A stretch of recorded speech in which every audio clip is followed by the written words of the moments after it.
नमस्कार दर्शक बंधु Odia knowledge academy YouTube channel को आपण मानक स्वागत।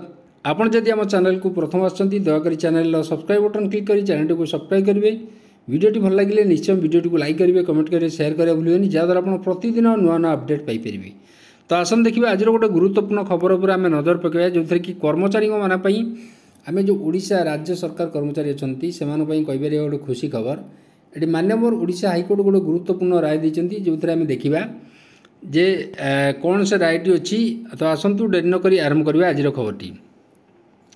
ये देखु कर्मचारी सपक्ष में गोटे गुरुत्वपूर्ण राय देते मान्यवर ओडिशा हाईकोर्ट। मकदमा विचाराधीन थे भी मिल इनक्रिमेंट जोटा कि मान्यवर हाईकोर्ट गुरुत्वपूर्ण राय कहते जदि जड़े कर्मचारी विरुद्ध में मकदमा विचाराधीन थी तेबे तांकु भी इनक्रिमेंट प्रदान करा जाय परिबो। एटी सरकारी कर्मचारी विरुद्ध में कौन मकदमा विचाराधीन थे एटी किंबा निलंबन आदेश प्रत्याहत हो नथिले भी सरकारी कर्मचारी को सेमानकर वर्धित बकेया दरमा जोटा इनक्रिमेंट अच्छी सेटा मिले बोली एटी मान्यवर हाईकोर्ट तांको गुरुत्वपूर्ण राय कहते।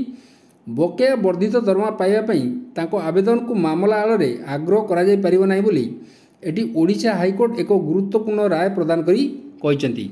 मान्यवर हाईकोर्ट कहते हाईकोर्ट विचारपति बिरजा प्रसन्न शतपथी गत 29 तारिख में आवेदनकारी शिशिर कुमार मंगराज को मामला विचार करी गोटे गुरुत्वपूर्ण राय देते। उपरोक्त राय देवा सह 4 सप्ताह मध्य जो बकेया वर्धित दरमा 2020 रु आज पर्यंत प्रदान निमंते आदेश देते।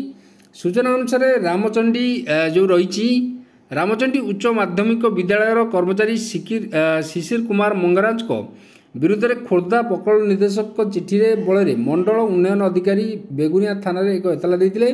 या भित्तिक अध्यक्ष श्री मंगराज को गत 2019 डिसेम्बर 2 तारिख में निलंबन करते किंतु पर 2020 अगस्त 14 तारिख हाईकोर्ट को निर्देश एवं जोटिकी रामचंडी उच्च विद्यालय सभापति तथा खोर्धा जिलापाल जरिए श्री मंगराज पुनर्नियुक्ति पाई।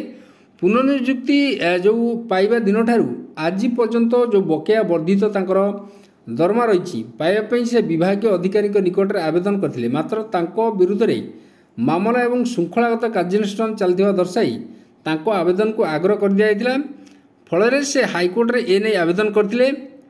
आवेदनकारी पक्षर आईनजीवी शुभश्री महांती मामला परिचालना करते। तो ये गोटे कहीपर सरकारी कर्मचारी जो अच्छा मान्यवर हाईकोर्ट गोटे गुरुत्वपूर्ण राय देते। गुरुत्वपूर्ण राय जोटा कि जिते गोटे सरकारी कर्मचारी कौन प्रकार डिपार्टमेंटल प्रोसीडिंग हो किंबा विरुद्ध में कौन प्रकार मामला हो जदि चलता जो इनक्रिमेंट अच्छी जो वर्ष को जो इनक्रिमेंट प्रदान कर जाए से इनक्रिमेंट मिल एवं जो मान्यवर हाईकोर्ट कहते इनक्रिमेंट जो बकेया रोची बकेया दरमा जोड़ा इनक्रिमेंट रे मिलिया कथा संपूर्ण दरमा बकेया वर्धित दरमा पाइबापी आवेदन को जोटा कि आग्रह करा जाय परिबो नाही बोली मान्यवर ओडिशा हाईकोर्ट गोटे गुरुत्वपूर्ण राय कहते जोठिकी कहीपर कर्मचारी को एटा गोटे खुशी खबर बोली। तो आज ये गुरुत्वपूर्ण खबरटी आपको केमती लगे दयाक निश्चय आम वीडियो को लाइक करेंगे, कमेंट करेंगे, शेयर करेंगे भूलें जहाँद्वारा आप प्रतिदिन एमती नुआ नुआ अपडेट पाइपर। धन्यवाद।